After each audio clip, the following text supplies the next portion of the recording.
Hey, what's up, y'all? This is Rodney, and I'm back, and I just wanted to come in and run my mouth and talk about the mess. All right, y'all, let's go ahead and get into it. So, this is according to Vibe.com. I remember back in the day, Vibe used to be my magazine. I used to have dreams as a little boy. Girl, I used to have dreams as a little boy that I was going to be on Vibe magazine cover. I used to think that Vibe was the top tier magazine. No one was above Vibe in my in my eyes. Girl, Vibe, and then of course we used to love Ebony, girl. But Vibe was like the magazine of all magazines. It was. You know how people go for Vogue? Girl, Vibe was my Vogue. Girl. So, anyways, so again, this is according to Vibe.com. The game loses. The game. Oh, Evelyn, girl, Evelyn. Why you over there worried about Jennifer and that scammer who she married? You should have been over here giving your daughter the blueprint. I'm so disappointed. I'm so disappointed in Shanice. I'm disappointed in Shanice. I'm disappointed in Evelyn, and I'm disappointed in Auntie Drea. We're gonna get into it. The game loses California home to SA accuser over $7 million debt. So the game has been adamant in his avoidance of paying Priscilla Rain, whose claims he vehemently denies. So the game has officially lost his California mansion as a result of a years long legal battle with Priscilla Rainey, a woman who accused the rapper of SA a decade ago. According to All Hip Hop, a judge recently ordered the sale of the property to help satisfy a $7.13 million judgment awarded to Rainey back in 2016. Rainey, who was a contestant on She's Got Game, filed suit against the Compton born rapper in 2015, claiming he inappropriately touched her during production. The following year, she was awarded a default judgment after the game failed to appear in court for trial or any related hearings. Of the total amount awarded, 1.13 million was granted in compensatory damages with an additional 6 million and punitive damages. Rainey has since targeted the game's assets to collect on the judgment. Prior to the ruling on the house, she estimated the value of his Calabasas property at approximately $3.1 million, less than half of what she initially owed. Well, $3,191,375. In response to the initial judgment, the game took to social media in 2016 to deny the accusations and lash out at Rainey. Don't be fooled by any of these accusations or the dollar amount in the headlines, because I put that on my favorite auntie's poodle. This broad ain't getting ish, he wrote at the time. Girl, this is what, let me say something. Yeah. Game, me, how old is the game? Girl, the game has to be old enough to know better. Y'all gonna stop turning your nose up at the law. I'm just gonna go ahead and say it. I'm from the old school where, like, if you go to traffic court, you go in with a button down shirt on, right? I remember when I was trying to get all my stuff together because I had warrants because of like tickets and stuff, and it was during the girl, it was during the pandemic, and they were doing a lot of Zoom calls, and I had to appear before the judge, and I remember sitting in my home ironing a shirt just to appear on a Zoom call, girl.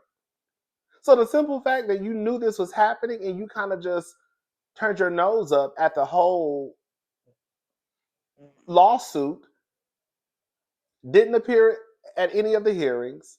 She ain't getting nothing from me. She about to get something. When you could have just went in and defended yourself if you're saying that it's not true.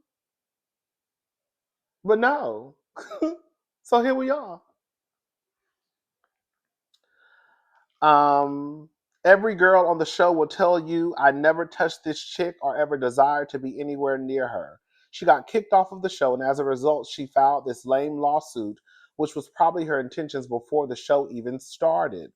The rapper would attempt to be granted a new trial regarding Rainey's claims, but was ultimately denied. Girl, girl, you should have came the first time.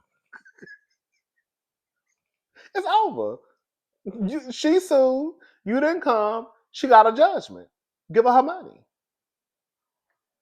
Resulting in the default judgment against him standing. Despite his public defiance, The court's ruling marks a significant financial and legal defeat for the rapper, as the sale of his home is expected to partially satisfy the judgment against him.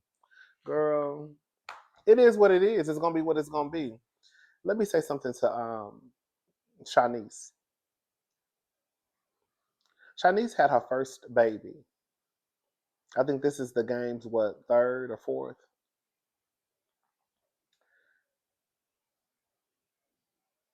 Girl, how you have your first baby with someone who's in debt to one person for $7 million, over $7 million. That ain't even counting the other bill collectors that's calling his phone.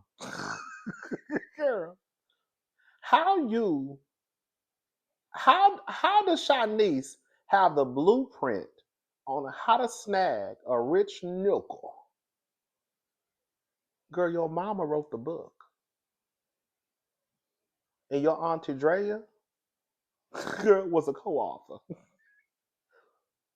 What Shanice should have been doing while she was up here playing with the game, she should have been calling Auntie Drea, telling her, girl, hook me up with one of Jalen homeboys. Okay? Because I know he got one or two. Go ahead and hook me up with one of his homeboys.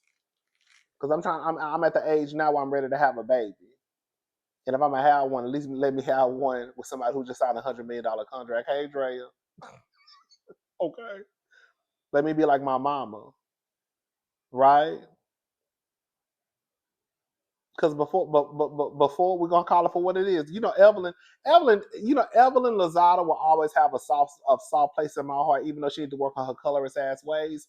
But Evelyn will always have a soft spot in my heart because Evelyn was always my girl. She really, for lack of a better word, disappointed me with the whole OG stuff happened. They really showed their asses. They really showed their true colors. Hello, when the whole OG thing happened. Um, but Evelyn was always like, I used to put Evelyn, Tammy up there with like Kenya Moore. That's how much I used to go for Evelyn. I saw Evelyn one time at the Galleria. She's actually very, very pretty in person. I didn't think. I was going to say the wrong thing. I'm gonna go ahead and say it. When I thought, when basketball, I didn't watch Basketball Wives from the get go. I used to think that Evelyn was a trans woman. I swear to God, you ask my sister and ask my friend Brittany. I used to always be like, "Is that a trans woman?" I did. And that's not being disrespectful, but I just remember her having, I remember in my head, and this is no disrespect to trans women, especially those who are just now beginning their transition. This is why I need a Patreon. But no disrespect to my sisters who are just beginning their transition. Um, but I just remember looking at her like she was just a little strong in the face. She was just a little strong, just a tad bit strong. I remember my sister Bailey Tatum and Sloan's mom, and my friend Brittany, not Brittany that I used to work with, my other friend Brittany. They'll tell you. I used to be like, mm. And I didn't think Evelyn was cute either. Not because I thought she looked like a trans woman. I just didn't think she was a cute girl. But anyways, I saw Evelyn in person at the gallery, and she was actually very, very pretty. I remember she had like on a black. I think she had a Chanel bag. She had like some sandals. I was in the food court, and she was going up the escalator. I think it was the stairs. I can't remember. But she just had on some skinny jeans, a black, I think with like a black spaghetti strap shirt, and just some flip, like we call them flip flops, some flops. Girl, a little Chanel bag. I think her hair was pulled back in a ponytail. Real cute, simple. I'm just going out, just going to the mall. Um, but anyways, I saw her baby daddy also, Carl. I saw Carl. Carl was literally right behind me. One day we were at the airport and we were going through TSA. He was with some girl. I think I was going to Atlanta. I know they flew Delta because I was flying Delta that day too, because we were both in the same hub, with the same terminal. Um, well, not the same terminal, but the same area. I don't know where they were flying to, but I think I was going to Atlanta. I think, but I know we were flying Delta. Anyways, but yeah, I remember seeing him and he was like real thin. I was like, oh, he's he's like thin. Like he was thin at the time. Like believe it or not, he was like thin. I was like, oh, not like skinny, but like just like thin. Girl, like I was like, oh. I don't know why I was expecting like I, I don't know, I was just expecting something different. But he wasn't like bad looking. Anyways, girl. But yeah, it is what it is. It's gonna be what it's gonna be. The game, get that girl her money.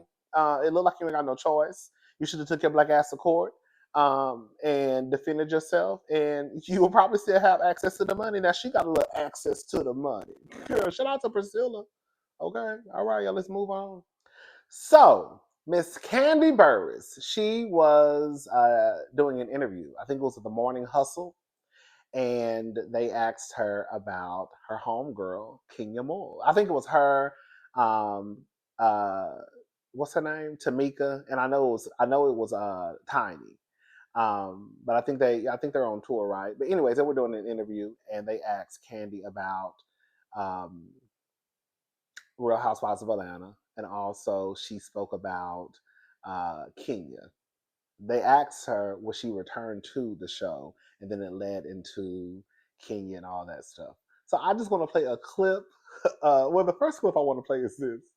Girl, before we get into this, okay, let's start over. Okay, so at one point in the interview, they were asking her about, I guess Tasha K did an interview with somebody. I don't know, but they said that Tasha K did an interview with somebody, and they were basically asking Kandi, does she have a girlfriend? And so Kandi was basically saying that, no, she doesn't have a girlfriend. And then she kind of went into like, now she doesn't have to really talk about her personal life because she's not on reality TV anymore. And that's what she was doing because she was getting paid to do it. But she said no, she doesn't have a girlfriend. But the Kiki girl, the way I was up here chuckling, girl, I'm gonna play a small clip. I want y'all to look at Tiny when Kandi was talking.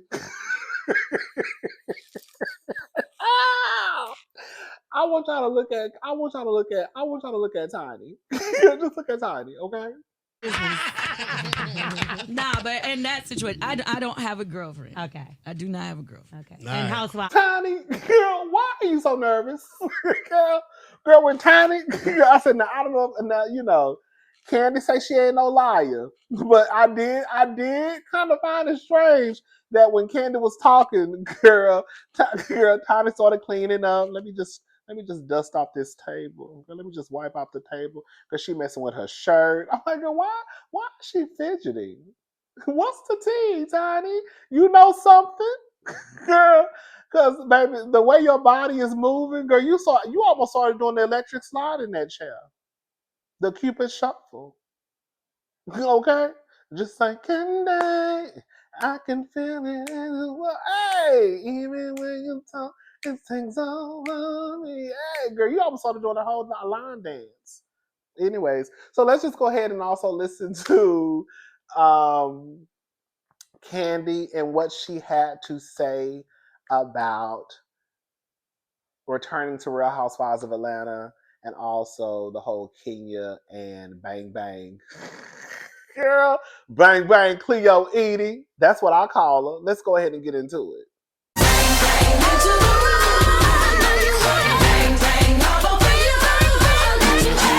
And housewives, would you be No, interested? I'm not. You wouldn't be going back. No. Not with this messy drama now. What messy drama? With the guns and the hose. And I don't know. They got a lot going on, but She we busy had a on lot Broadway. going on while I was there. Yeah, That ain't even. That's not even surprising to me. Yeah. Yeah. You saw the picture with the thing in the mouth. And Somebody had pulled up the website for me one Yeah. time. I was like, oh, okay. that was okay. But that's not. You didn't feel like that was too much for housewives. Y'all act like y'all haven't watched Housewives over the years. I don't think I saw a penis in somebody's mouth though on a poster board. You haven't. Oh what? I always much. say I don't watch. think everything is right, but these are the things that I always find interesting. Whenever you know that you have something out there about yourself, not to say that it's right for people to bring it up, Mm-hmm. but why would you go on a reality show if you don't want what's out there That's to true. be out there? That's Because people, even if it doesn't come up on the show, people start, searching for things that's and true. digging, just like it's other things that that's coming on the blogs now that Yeah. I don't know if was on the show or not. So anyway, my point is, it's like, I think they both was wrong in that situation. Yeah, me too. And I felt like either, you punish both or don't punish them and let them work it out amongst themselves. Yeah. And as a production company, you could have always just said, cut, we ain't showing that. Talk Right. the talk, though. You Right. would know because you got a production Yeah. company. Yeah, y'all chose to just keep on filming the crowd, Yeah. watching the stuff. So it's like, let's everybody just, move on, take our responsibility and move on. Right. Yeah, No, that I is. I mean, at this point, I think that a lot of us are on the same page. Not everybody, of course, but Giselle said this, last week, I believe. And then Kandi, is also echoing the same thing. You should have got rid of both of them. And girl, the get you gotcha is the fact of the matter is they really didn't have to show any of this. They didn't really have to show any of this. I'm glad that they let it play out. I'm glad they showed us what Britt did, what Kenya did. But I think also, girl, don't bite my head off. I think they should have just let Kenya stay on the show and just let it play all the way through. That's what I think. But if not, the same way y'all fired Kenya, y'all should have just went ahead and fired Britt too. Girl, I don't see Britt coming back next season. I could be wrong, but I don't see Britt coming back next season. I just don't. But that's just me. But I was also the main one down here championing, being a champion for Marlo to come back. After her first season as a housewife, Marlo was a mess, girl. I ain't gonna lie, Marlo was a mess, but I was so embarrassed because I was like, girl, it would be so sad for Marlo to not finally get a peach, but to get a peach and then lose it. Girl, really and truly, I'm gonna tell you, I'm about to say this though. If Marlo still was a friend, Marlo would still be on the show. If Marlo just would have stayed a friend of, I bet you Marlo would be with this current cast. Marlo messed up when she became a housewife because she was doing team too much. I'm not gonna lie. Marlo was doing team too much. Marlo was a better fit as a friend. Whoever was producing her, they set Marlo up. Anyways, but yeah, I'm with Kandi. At the end of the day, this is Housewives, and people have been doing gutter snipe, low down, dirty stuff since the beginning. I'm not dumb. I know somebody has to be made an example, so I guess they're gonna make Kenya. They made Kenya out of the example. But production didn't have to show that they didn't want to. If they were going to get rid of one, they should have got rid of both. If they were going to let one stay, they should have let both stay. Girl, I ain't gonna lie, girl. If Kenya would have stayed, I could see Kenya and Angela really tag teaming Bang Bang. I really could. I could. Anyways, y'all, let's go ahead and move on. Okay, so no, that's the end of Hot Topics. I just realized what time it was, and I'm going live tonight. So I got to get off of here and get my stuff together. So if this video is up prior to the live, come in. Girl, we're having a good time tonight. The live starts at 8 o'clock Central Standard Time. All right, let me get up out of here and get my, girl, let me get my house together. All right, bye, y'all.